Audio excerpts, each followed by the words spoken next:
बाबा विश्वकर्मा, बाबा विश्वकर्मा, बोला बोला बाबा विश्वकर्मा की।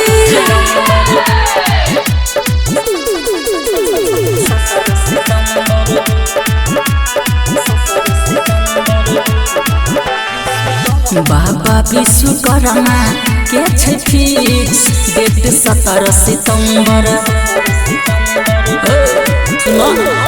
बाबा विश्वकर्मा के छै फिक्स डेट 17 सितंबर। एथिन उहे दिन बाबा डोले चाहे धरती अंबर। हाथी वाला बाबा के छै फिक्स डेट 17 सितंबर। दाढ़ी वाला बाबा के छै फिक्स डेट 17 सितंबर।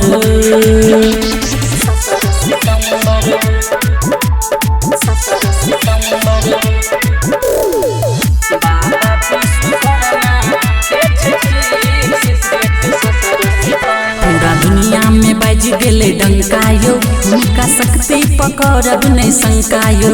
देवघर के मंदिर बन गेलयो, उनका हाथ बनल छै लंकायो। पूरा दुनिया में बाज गेले डंकायो, उनका शक्ति पकड़ब नहीं शंकायो।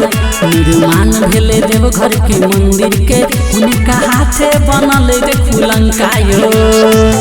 बाबा के कृपा से चले छै पल्सर अपाची ग्लैमर।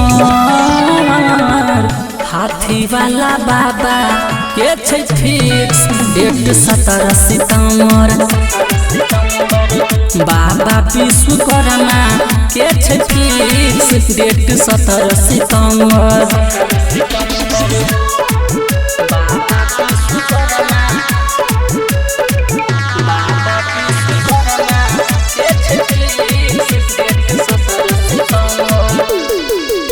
बोला बोला बाबा विश्वकर्मा की।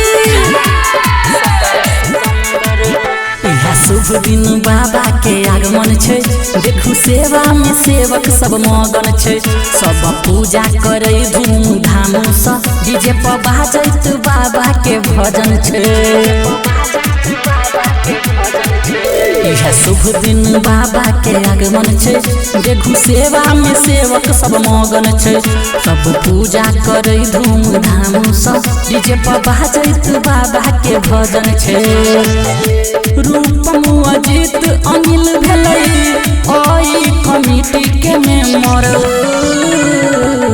हाथी वाला बाबा के छै फिक्स डेट 17 सितंबर।